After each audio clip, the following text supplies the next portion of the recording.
अभी हमारे साथ पुरुषोत्तम राज जी हैं, जो हर समय समाज की बात और जनता की हित की बात किया करते हैं। पुरुषोत्तम जी जो बहादुर जी जो है, फतेह बहादुर सिंह जी, वो दुर्गा माता पर आलोचना व्यक्त किए हैं। देखिए सबसे पहली बात है कि ऐसे लोगों के नाम में बहादुर लगना, कहने कि बहादुर शब्द को ये क्या बदनाम करने का साजिश है। बहादुर लोग इस तरह की बात नहीं करते हैं, और ये गलती नाम में बहादुर लगाने से कोई बहादुर नहीं हो जाता है। फतेह बहादुर के आज से पहले कोई जानता नहीं था, और राष्ट्रीय जनता दल के एक प्रवृत्ति बन गया है, मतलब कि एक जो नकली इंडिया गठबंधन बना है उसका प्रवृत्ति बन गया है हिंदू विरोधी बात करना।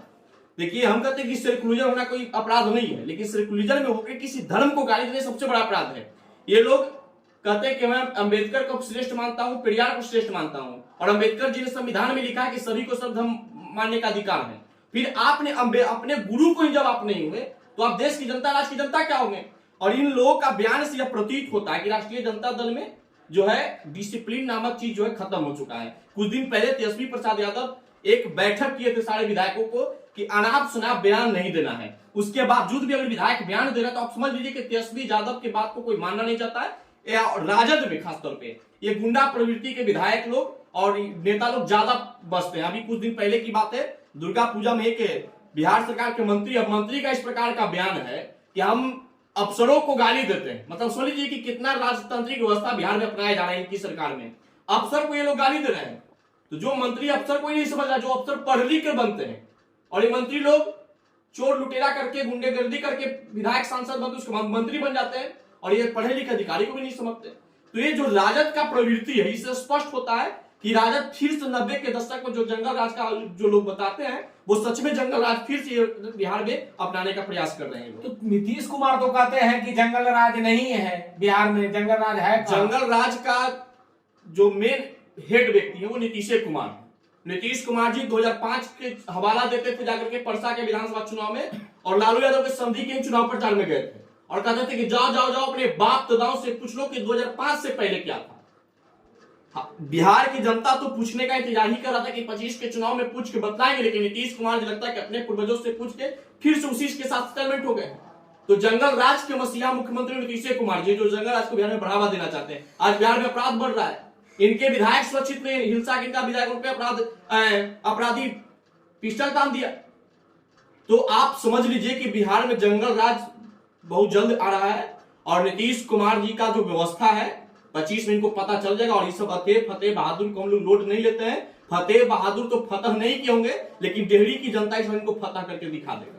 फतेह बहादुर सिंह दुर्गा जी पर अपमानित भाषा का प्रयोग किए हैं, कहां तक लो सच्चाई? देखिए इससे बेबुनियादी बातें हैं, और ये बेफिजूल बात ये लोग करते हैं। इन लोग को कुछ मुद्दा है नहीं। आज से पहले फतेह बहादुर जैसे लोग ये ब्राह्मणों के चरित्र पे सवाल खड़ा किए थे कि ब्राह्मणों के अंदर न्यायिक चरित्र नहीं होता है। अगर ब्राह्मण के अंदर न्यायिक चरित्र नहीं होता तो जिस समय ये लोग राजनीति का रन ही जानते होंगे, उस समय ब्राह्मणों ने राष्ट्रीय जनता दल पार्टी को बिहार में खड़ा करके दिखा दिया था। अगर ब्राह्मण के अंदर न्यायिक चरित्र नहीं होता तो ये फतेह बहादुर कहीं खेत में कुदाल चलाते दिखते या खेत में पटवन करते दिखता, ये लोग विधायक नहीं बनता। ये लोग सदन की गरिमा को धूमिल कर रहा है। ऐसे लोग को सदन के अंदर नहीं जाना चाहिए। जो जनता के हित की भावनाओं को नहीं समझता हो, जनता की भावनाओं को ठेस पहुंचाता हो, ऐसे लोग को विधायक नहीं बनाना चाहिए था। लेकिन राजद का एक है मोनोपोली बन चुका है कि हिंदू विरोधी लोगों को ज्यादा बढ़ावा देता है। तेजस्वी यादव गोपालगंज में अपनी पत्नी के साथ जाकर के पूजा की थावे मंदिर में, लालू प्रसाद यादव मैहर में जाकर पूजा किए, और ये जो फतेह बहादुर है दुर्गा के देव शक्ति पर सवाल कर रहा है कि दुर्गा के अंदर शक्ति नहीं है। तो जब दुर्गा के अंदर शक्ति नहीं है तो जाकर के अपने आका से पूछो कि जब आप जेल में गए थे तो हवन कीर्तन क्यों हो रहा था, नमाज लोग क्यों नहीं पढ़ रहे थे? लालू यादव जेल गए थे तो नमाज पढ़ना चाहिए था। ये लोग की आय की जांच होना चाहिए ऐसे विधायकों का। ये दूसरे धर्म से पैसा लेकर के एक धर्म को बांटने का प्रयास कर रहे हैं, कहीं अपना चेहरा चमकाने से ज्यादा ये लोग का है कि लोग का कोई वजूद नहीं है, राजनीतिक वजूद नहीं है। ये लोग दूसरे धर्म से पैसा भी चला है, वो बहुत गरिया चला हुआ है। बौद्ध धर्म वाला हो गया, ईसाई धर्म वाला, वो पैसा दे रहा है धर्मांतरण कराने के लिए, और ऐसे लोग प्रचार कर रहे हैं। सनातन धर्म को खत्म करने का ये लोग प्रयास करते हैं, इनको सनातन धर्म खत्म हो जाएगा। ऐसे जाहिलपन अनपढ़ व्यक्ति से अब पूरा सनातन धर्म खत्म हो जाए ये कभी संभव है? और तुम खत्म हो जाओ लेकिन सनातन खत्म नहीं होगा। लालू प्रसाद यादव जी भी एक समय था कि राम का रथ रोके थे। समय ऐसा बलवान हुआ कि लालू यादव का सत्ता रुक गया। तो समय किसी का नहीं होता है। फतेह बहादुर सिंह, औकात में रहो, वरना बिहार की जनता आपको औकात में ला जाएगा, क्योंकि इस बिहार में अधिक संख्या में हिंदू समाज के लोग हैं जो अपने भगवान के प्रति आस्था रखते हैं। उनकी आस्था के खिलाफ खिलवाड़ करोगे, उनकी आस्था पर प्रतिघात करोगे, ये बिहार की जनता माफ नहीं करेगा। और लालू यादव जी, तेजस्वी यादव जी, आपको समझना चाहिए, जिस माता को आप पूजा करें, जिस माता के लिए तेजस्वी यादव जी 9 दिन भूखे रह रहे, जिस माता के लिए तेज प्रताप यादव अपने आवास में पूजा अर्चना करवा रहे, उन माता के अस्तित्व पे सवाल खड़ा हो रहा है। और इस पे आप कार्रवाई नहीं करेंगे तो स्पष्ट होता है कि आपके सह पर ये लोग अनाप शनाप। क्या लगता है कि बहादुर सिंह पर जो ये विवादित बयान दिए उस पर राजद के विधायक के या नेता लोग या जो राष्ट्रीय अध्यक्ष है उस पर कार्रवाई? निश्चित रूप से कार्रवाई नहीं होगा। रामचरितमानस पर सवाल खड़ा किया बिहार के शिक्षा मंत्री, कहां उन पर कार्रवाई हुआ? सुरेंद्र प्रसाद यादव जी कई ऐसे विवादित बयान दिए, उन पर कहां कार्रवाई हुआ? तो हम समझेंगे कि इन दोनों की तरफ फिर उन पर भी कार्रवाई नहीं होगा। जब बिहार के शिक्षा मंत्री ही इस तरह का विवादित बयान दिया, आज तक वो मंत्री पद पे बैठे हुए हैं। सुधाकर सिंह ने सरकार के गलत अधिकारियों के खिलाफ आवाज उठाई, उनको मंत्रिमंडल से इस्तीफा ले लिया गया। कार्तिकेय मास्टर साहब पे एक आरोप लगा, उनसे इस्तीफा ले लिया गया क्योंकि वो सवर्ण समाज से आते थे। और ये लोग वोट बैंक की राजनीति के लिए, आप कह रहे हैं कि स्वर्ण समाज पर टारगेट किया जा रहा है, तो निश्चित रूप से ना अभी जो जाति जनगणना किया गया था समाज के प्रति, पूरे बिहार में जो जाति जनगणना हुआ था, उसमें बहुत सारा ऐसा निकला कि स्वर्ण समाज के कई गांवों में जनगणना ही नहीं। निश्चित रूप से हमारा भी जनगणना नहीं हुआ है। क्या बात? मेरा तो तबियत खराब था और हम 3 महीने से घर ही पे हैं, हमारा भी जनगणना नहीं हुआ है। और एक तरफ बिहार में कानून क्या है कि अगर आप किसी निचले जाति का जात पूछ देंगे तो आप पे ST का मुकदमा हो जाता है। अब बताइए कि शिक्षक पूछे होंगे, नहीं जाति पूछे होंगे, तो फिर उनपे ST का मुकदमा क्यों नहीं हुआ? एक तरफ बिहार सरकार अंतरजातीय विभाग के लिए पैसा देती है और दूसरी तरफ कहता है कि जाति जनगणना होना चाहिए। और ये जो जाति जनगणना, जातिवाद की राजनीति के लिए इंदिरा गांधी जो देश के पूर्व प्रधानमंत्री थे, उनका सपना था कि जातवाद को खत्म करेंगे। आज उनका पोता का स्थिति क्या है कि जात पात को बढ़ावा देने वाले के साथ खड़ा हो गया है। तो ये लोग वोट बैंक के लिए किसी भी हद तक गिर सकता है, ये नीच हरकतें कर सकते हैं। इन जाति जनगणना में इनका नारा क्या था? जिसकी जितनी संख्या भारी उसकी उतनी हिस्सेदारी। मुसलमान का संख्या भारी है, आपने क्यों नहीं डिप्टी से मुसलमान को बना दिए? अति पिछड़ा का संख्या भारी, क्यों नहीं अति पिछड़ा का बेटा को आप मुख्यमंत्री बना दिए? तो ये लोग दलित, पिछड़े, वंचित, शोषित के नाम पे राजनीति करते हैं और उन लोगों का हक मार के खाते हैं। एक बात समझना होगा, ये लोग शोषित वंचित को कहते हैं कि शोषित वंचित तुम इसलिए हो कि तुम्हारा हक सवर्णों ने माना है। अब बताइए कि दलित आरक्षण का लाभ कौन ले रहा है? अति पिछड़ा आरक्षण का लाभ कौन रहा है? ओबीसी आरक्षण का लाभ कौन ले रहा है? ये तीनों आरक्षण में क्या सवर्ण समाज जा सकते हैं? नहीं जा सकते हैं। तो दलित का आरक्षण खा रहा है दलित के बड़ा नेता चिराग पासवान, जीतन राम मांझी, क्या इन लोग आरक्षण कर सकता है? ओबीसी के आरक्षण का हक ये लोग मार के खा रहे हैं। सवाल किस पे खड़ा होता है? सवर्णों पे। अरे भाई, शोषित रह गया, वंचित रह गया, दलित रह गया, पिछड़ा रह गया, पिछड़ा रह गया, इसलिए सरकार दोषी है, सवर्ण दोषी नहीं है। ये समझना होगा।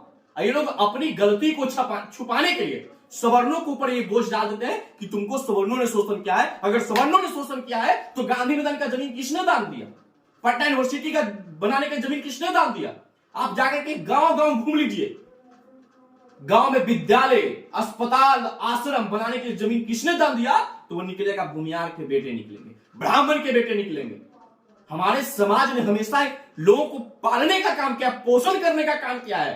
आज हमारे समाज को शोषण का आरोप लगाया जाता है। और शोषण करने वाले लोग दलित पिछड़े के वोट लेकर के सत्ता में बैठे हो, आज दलित रह गया है। और जो दलितों को सम्मान किया उसको आप कहते हैं कि दलितों का शोषण किया है। अरे 24-25 आने दीजिए, दलित बता देगा आपको कड़ा तमाचा देके कि आपने जातिगत जनगणना करवा करके कितने दलितों का न्याय दिए, कितने महादलितों का न्याय दिए। अति पिछड़ा के लिए आज तक इन लोगों ने काम नहीं किया है।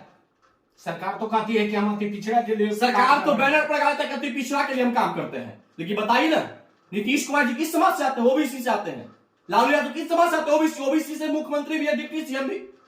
मुसलमान कहा जाएगा, अति पिछड़ा कहा जाएगा जो भारी संख्या में है।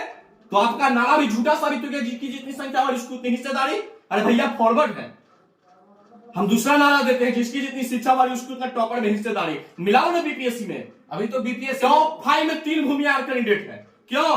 अरे तुम बांध लो आरक्षण के जंजीरों से, उस जंजीरों को अपनी शिक्षा के दम पे तोड़ के दिखा देंगे। हमारे अंदर कबीलियत को कोई छीन नहीं सकता। कोई माय के लाल पैदा लेकर आरक्षण के दम पे हमारे समाज को पीछे कर, मैं अपनी बुद्धि और विवेक से राज करता हूं। ये सवर्ण समाज है, पत्थर के औलाद है हम, और परशुराम के औलाद है हम। हमारे ऊपर तुम आरक्षण लगा सकते हो, हमारे ऊपर श्रेष्ठ का मुकदमा लगा सकते हो, हमें साजिश के तहत तुम राजनीति से दूर रख सकते हो, लेकिन हमारे टैलेंट को तुम मार नहीं सकता है। और हमारे समाज के छात्र छात्राओं ने दिखाया कि टॉप 5 में 3 भूमियारों ने पर्चा बनाया, तो जलवा कायम रहेगा, भूमियारों का जलवा कायम रहेगा।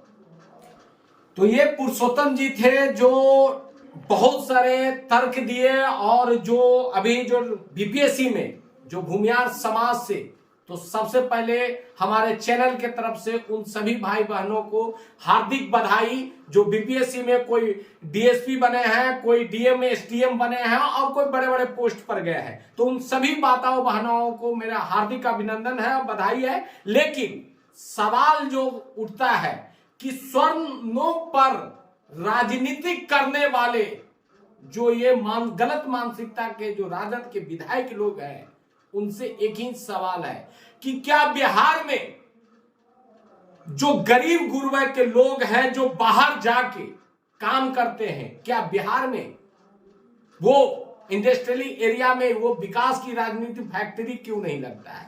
क्या दुर्गा पर अपमानित भाषा करके राजनीति करना यही सबसे बड़ी राजनीतिक है? ऐसे ऐसे बहुत सारे मानसिकता के लोग हैं, लेकिन स्वर्ण समाज के द्वारा जो उनके बुद्धि विवेक है उसको कोई नहीं मार सकता है। ये पुरुषोत्तम राजकुमार जो स्वर्ण प्रकोष्ठ से आते हैं, उन्होंने ये बताया। मैं धीरज कुमार, आप तक सच